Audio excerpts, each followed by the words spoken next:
और अब बात करते हैं ट्रांसफर और सियासत की। छत्तीसगढ़ में अधिकारियों के ट्रांसफर को लेकर सियासत गर्मा गई है। बीजेपी ने राज्य सरकार पर हमला बोला। बीजेपी नेता अमित चिमनानी ने कहा कि प्रदेश में ट्रांसफर उद्योग का जिन फिर से बाहर निकला है। तो वहीं बीजेपी के वार पर कांग्रेस ने भी पलटवार करने में देरी नहीं की।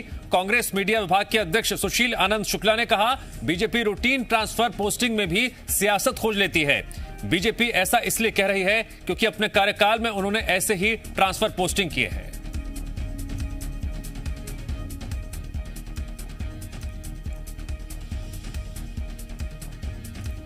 तो अब ट्रांसफर पर बीजेपी की तरफ से उठाए जा रहे हैं सवाल, जिसको लेकर सियासत गर्माती जा रही है। दरअसल छत्तीसगढ़ में अभी हाल ही में जिस तरह से प्रशासनिक सर्जरी हुई है, उसके बाद बीजेपी ने यहां पर सवाल खड़े किए हैं। बीजेपी ने राज्य सरकार पर हमला बोलते हुए कहा है कि प्रदेश में ट्रांसफर उद्योग का जिन फिर से बाहर निकल आया है।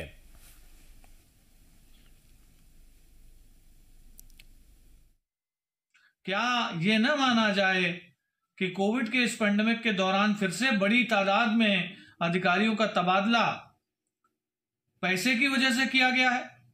और इतनी बड़ी संख्या में आखिर तबादलों की आवश्यकता क्यों कांग्रेस सरकार को पड़ गई? ये प्रदेश सरकार से जनता जरूर पूछ रही है। अधिकारियों का फेरबदल एक सामान्य प्रशासनिक प्रक्रिया है। प्रशासन के कामकाज में कसावट के लिए परफॉर्मेंस के आधार पर सरकार नई जिम्मेदारियां तय करती है, नए जगह स्थानांतरण करती है, अधिकारियों के तबादले करती है। भारतीय जनता पार्टी ये जिसमें टिप्पणी कर रही है कि यह उसकी घटिया स्तर की राजनीति है।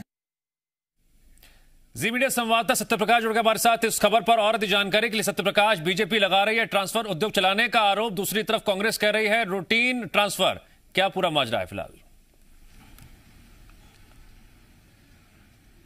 देखिए, जब वरिष्ठ अधिकारियों के ट्रांसफर होते रहे हैं, अभी ही नहीं पिछली सरकार के दौरान भी, तो विपक्ष इस तरह से ट्रांसफर उद्योग के आरोप लगाता रहा है।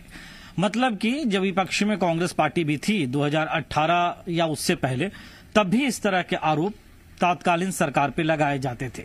लेकिन फिलहाल ये मौजू क्यों दिखाई देता है, या इस आरोप में क्या कुछ दम है?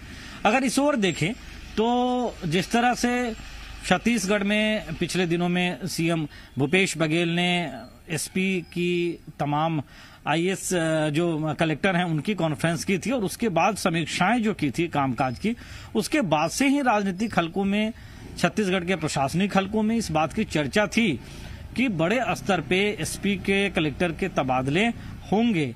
कुछ को फील्ड से हटा के मंत्रालय पोस्टिंग दी जाएगी और कुछ को मंत्रालय से फील्ड में पोस्टिंग दी जाएगी। हमने देखा था कि पिछले दिनों एसपी की ट्रांसफर की लिस्ट आई थी। अब कलेक्टर और साथ साथ दूसरे वरिष्ठ आईएएस स्तर के कई अधिकारियों के ट्रांसफर पोस्टिंग की लिस्ट आई है। लेकिन बीजेपी ये कह रही है कि छत्तीसगढ़ में जो है वो ट्रांसफर उद्योग का काम चल रहा है। छत्तीसगढ़ सरकार पे एटीएम कांग्रेस पार्टी का बनने का फिर से आरोप बीजेपी लगा रही है, वहीं कांग्रेस पलटवार कर रही है। मतलब कुल मिलाकर अगर हम कहें तो भले ही ये जो ट्रांसफर पोस्टिंग हुई है ये रूटीन प्रक्रिया का ही हिस्सा हो, लेकिन बीजेपी को कहीं ना कहीं इसमें कुछ न कुछ गड़बड़ दिखता है और बीजेपी इसलिए आरोप लगा रही है। हालांकि कांग्रेस खंडन कर रही है और सियासत का पारा जो है वो कहीं ना कहीं ट्रांसफर पोस्टिंग से बढ़ता हुआ छत्तीसगढ़ में दिखाई दे रहा है। सत्यप्रकाश, आप बने रहे हमारे खबरों में बने रहने के लिए आप हमारे फेसबुक, ट्विटर और इंस्टाग्राम पेज को फॉलो कर सकते हैं। लेटेस्ट अपडेट के लिए आप हमारे यूट्यूब पेज को सब्सक्राइब भी कर सकते हैं और हाँ, बेल आइकन पर क्लिक करना न भूलें।